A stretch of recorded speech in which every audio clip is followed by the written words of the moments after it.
एक साल के सफर में बनाया आपने number one, voice of Panipat number one.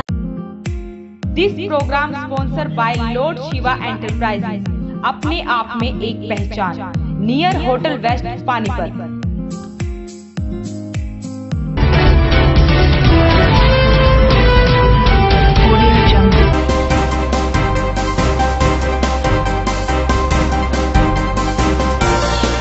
नमस्कार, वॉइस ऑफ पानीपत में आप सभी का स्वागत है। इस वक्त आप देख रहे हैं पानीपत दनादन और मैं हूं आपके साथ सोनम।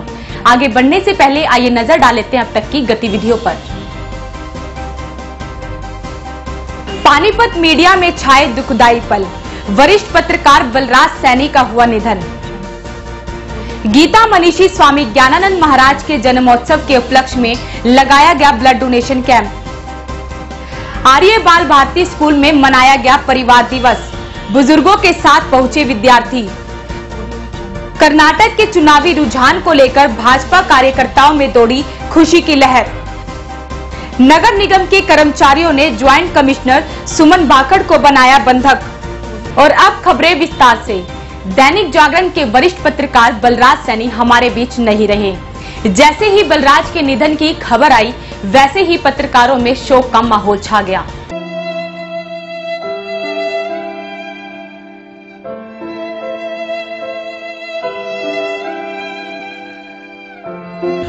साफ छवि और हमेशा चेहरे पर मुस्कान रखने वाले बलराज सैनी आज हमारे बीच नहीं रहे।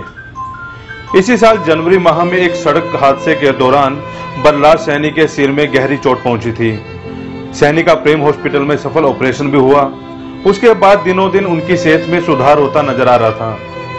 उम्मीद बढ़ने लगी थी कि बलराज सैनी जल्द ही स्वस्थ होकर अपनी कलम संभालेंगे, लेकिन पिछले 15 दिनों से बलराज की हालत और बिगड़ती जा रही थी।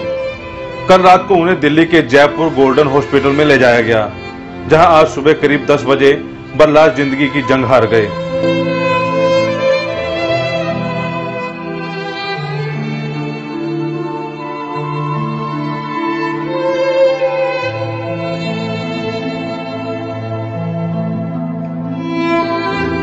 बयालीस वर्षीय बलराज के परिवार में पत्नी व 2 बेटों के अलावा माता पिता, 2 बड़े भाई हैं।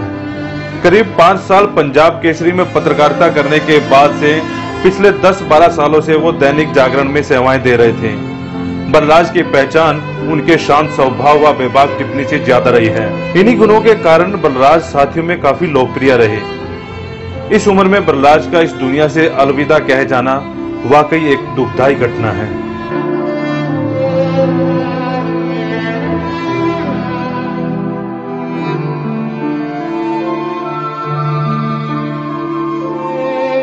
गीता मनीषी स्वामी ज्ञानानंद महाराज के जन्मोत्सव के उपलक्ष्य में बरसत रोड स्थित आईबीएम अस्पताल में ब्लड डोनेशन कैंप लगाया गया। गीता मनीषी स्वामी ज्ञानानंद महाराज के जन्म दिवस पर सुबह हर्ष गार्डन में पहले पौधारोपण किया गया, बाद में गीता यज्ञ की शुरुआत की गई। यज्ञ के बाद आईबीएम अस्पताल बरसत रोड पर जांच शिविर व ब्लड डोनेशन कैंप भी लगाया गया। हवन यज्ञ में उपायुक्त सुमेधा कटारिया, शहरी विधायक रोहिता रेवड़ी, जिला अध्यक्ष प्रमोद विज, पार्षद लोकेश नागरू, भाजपा नेता नीति सेन भाटिया के अलावा श्री कृष्ण कृपा सेवा समिति के पदाधिकारी, सदस्य व गणमान्य व्यक्ति मौजूद रहे। आज के कार्यक्रम के सुबह स्वामी जी का जन्मदिन था। उस उपलक्ष्य में हमने सुबह 7 बजे पौधारोपण का प्रोग्राम रखा, 7 से 8 बजे तक। 8 बजे से 9:30 बजे तक हवन यज्ञ गीता के 18 अध्याय का पूरा यज्ञ किया। उसके बाद हमने 9:30 से आगे अब 12 बजे तक चले, 1 बजे तक चले, ब्लड डोनेशन कैंप चल रहा है। अब तक कितना 50 यूनिट हो चुका है। नगर निगम की ज्वाइंट कमिश्नर सुमन भाकड़ को आज डीएसपी राकेश लोहान ने निगम कार्यालय से बाहर निकाला। हड़ताली कर्मचारियों ने उन्हें निगम में ही बंधक बना लिया। वही कर्मचारी अभी भी लगातार हड़ताल पर बैठे हैं, जिसका खामियाजा आम जनता को भुगतना पड़ रहा है। शहर में सफाई व्यवस्था बुरी तरह चरमरा गई है। कर्मचारी हड़ताल पर हैं। जेबीएम कंपनी पुलिस की मौजूदगी में शहर में कूड़ा उठा रही है। सुबह से कर्मचारी निगम के बाहर ताला लगाकर बैठे हैं, न किसी को अंदर आने दिया जा रहा है न बाहर।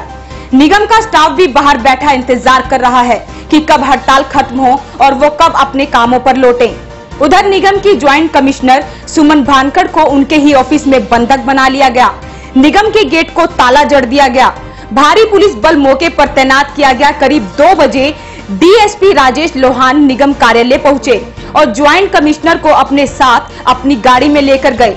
वहीं एक कर्मचारी की संदिग्ध हालातों में मौत के बाद से ही कोई अनहोनी ना हो, इसलिए पुलिस अलर्ट रही। कूड़ा उठाने वाली कंपनी जेबीएम के एजीएम का कहना है कि उन्होंने सुबह काम शुरू किया था लेकिन दोपहर को बंद कर दिया। उनका कहना है कि उनके कर्मचारियों के साथ मारपीट की जाती है, इसलिए वो पुलिस की मौजूदगी में फिर से कूड़ा उठाएंगे। नए कर्मचारी लगाकर कल से काम को सुचारू रूप से चलाएंगे। आज हम सिर्फ ये देखने आए कि यहाँ पे स्थिति क्या बन रही है ताकि शहर को कचरे से जल्दी निजात दिलाई जा सके। इनकी तरफ से कोई दिक्कत हो रही है? हाँ है, ये बार बीच में आकर हमारे काम को रोकते हैं और बार बार हमारे काम को हमारे कर्मचारियों को मार से पीटने की धमकी दी जाती है। ये हो रहा है और आज इसीलिए आज डीसी मैडम ने सुबह इंस्ट्रक्शन दी। संगीता कालिया जी जो एसपी मैडम आई हैं, उन्होंने ही हमें पुलिस सुरक्षा मुहैया कराई है, जिनके साथ मिलकर हमने शहर में कुछ पॉइंट साफ किए। लेकिन जैसे अभी इस स्थिति का पता चला कि यहाँ पे किसी की डेथ हो गई है और अब हम कोई बवाल ना हो उससे बचने के लिए थोड़ी देर काम बंद करा दिया गया। कितना कचरा हो गया? आज शहर के अंदर इस टाइम 1000 से 1200 टन कचरा है आज के टाइम में। तो रात में भी काम करें? कल दिन से शुरू करेंगे, रात में नहीं करेंगे क्योंकि इससे मुझे कर्मचारियों की सुरक्षा की जिम्मेदारी मेरे ऊपर है। हाँ, तो वो भी कल पुलिस प्रोटेक्शन कल लेके ही काम करेंगे हम। आर्य बाल भारती स्कूल में परिवार दिवस मनाया गया, जिसमें सभी विद्यार्थी अपने दादा दादी नाना नानी के साथ पहुंचे। कार्यक्रम में प्रार्थना सभा में बताया गया कि जिन परिवारों में बुजुर्गों की सेवा होती है वहां आयु, विधा, यश और बल की वृद्धि होती है। विद्यार्थियों को बताया गया कि मोबाइल पर समय ना बिताकर बुजुर्गों के साथ समय बिताएं। खाना खाने से पहले बुजुर्गों को भोजन कराएं। यही सच्ची देव पूजा है। जैसा व्यवहार हम अपने माता पिता के साथ करते हैं वैसा ही व्यवहार हमारे बालक हमारे साथ करेंगे।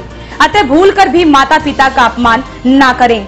बुजुर्गों के पास जीवन का अनुभव होता है तथा वे हमारे सच्चे हितैषी होते हैं। परिवार में उनका विशेष महत्व होता है। इस अवसर पर निदेशक आर्य बाल भारती विद्यालय पानीपत के आचार्य अभय आर्य ने उपस्थित हुए बुजुर्गों का अमृत रसायन व लूडो गेम देकर स्वागत किया। बच्चों ने संकल्प लिया कि माता पिता दादा दादी का पूरा सम्मान करेंगे, परिवार को परस्पर मिलकर रखने का प्रयास करेंगे। इस अवसर पर डीपी जगदीश, पीटीआई संदीप, नरेंद्र, मनीष आदि उपस्थित रहे। कर्नाटक में हुए चुनाव के रुझान जैसे ही भाजपा के पक्ष में आने शुरू हुए वैसे ही नेताओं में खुशी की लहर दौड़ गई। सभी नेताओं ने ढोल की थाप पर ठुमके लगाए और एक दूसरे को लड्डू खिलाकर खुशी का इजहार किया। टेलीविजन पर कर्नाटक में हुए चुनाव के रुझान भाजपा के पक्ष में आते ही भाजपा जिला अध्यक्ष प्रमोद विज के मॉडल टाउन कार्यालय में नेता और कार्यकर्ता पहुंचने लगे और एक दूसरे को बधाई देकर खुशी में लड्डू बांटने लगे। इस मौके पर पार्षद लोकेश नागरू, दुष्यंत भट्ट के अलावा कई कार्यकर्ता मौजूद रहे। वहीं दूसरी तरफ ग्रामीण विधायक महिपाल ढांडा के कार्यालय में भी नेताओं ने ढोल की थाप पर जमकर ठुमके लगाए। इस मौके पर विधायक ने कहा कि इस जीत का श्रेय प्रधानमंत्री नरेंद्र मोदी और राष्ट्रीय अध्यक्ष अमित शाह को जाता है।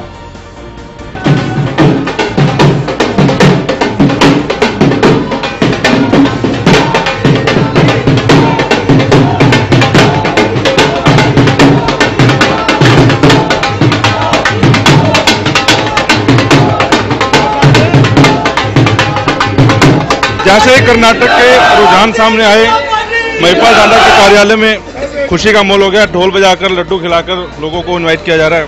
कैसा माहौल है जी यहाँ पर? आज हमारे कार्यकर्ताओं में बहुत खुशी है क्योंकि हिंदुस्तान के सम्मानित प्रधानमंत्री आदरणीय नरेंद्र भाई मोदी जी के नेतृत्व में और हमारे राष्ट्रीय अध्यक्ष हिंदुस्तान की राजनीति के चाणक्य आदरणीय अमित भाई शाह जी की एक रणनीति के तहत हमने कांग्रेस को चारों खाने चित कर दिया है। 15 मई और कांग्रेस गई, ये नारा आज के दिन में 15 मई कांग्रेस गई, ये नारा आज की डेट में बहुत स्टिक बैठता है। हर रोज टीवी चैनल के ऊपर कांग्रेस के प्रवक्ता बैठते थे, हर रोज बोल रहे थे कि हम लोग वहां पर स्पष्ट बहुमत से सरकार बनाएंगे, हमारी सरकार बनने वाली है, कांग्रेस स्पष्ट बहुमत से सरकार बनाएगी, बीजेपी खाता नहीं खोलेगी। हम लोग उनको शुरू से समझा रहे हैं, हमारे प्रवक्ता भी बोल रहे हैं और जनता का मूड भी था कि कांग्रेस किसी भी सूरत में बर्दाश्त नहीं है। कांग्रेस इसलिए भी किसी सूरत में बर्दाश्त नहीं क्योंकि कांग्रेस में चोर लुटेरों का जो गिरोह है, उस गिरोह को हिंदुस्तान की जनता समझ चुकी है कि ठगी करने के अलावा इनके पास कोई दूसरा काम है नहीं। और दूसरी बात एक है, अभी हमारे पास एक बहुत ही साधारण हमारे कार्यकर्ता उम्र में थोड़े बड़े थे, उन्होंने आज एक बहुत बड़ी काम की बात कही। उन्होंने कहा कि 70 साल लग गए हिंदुस्तान को जनता को चुनाव का महत्व समझने में। मैंने उनसे पूछा ये क्यों, कि वो टीवी चैनल पे डिबेट देख रहे थे, देखते देखते उन्होंने कहा कि अब हिंदुस्तान की जनता जागरूक हो चुकी है। तो इसी के ऊपर उस आदमी ने इस बात को कटाक्ष किया कि 70 साल लग गए हिंदुस्तान की जनता को कांग्रेस को समझने में। आज की गतिविधियों में बस इतना ही। जुड़े रहिए वॉइस ऑफ पानीपत के साथ। नमस्कार।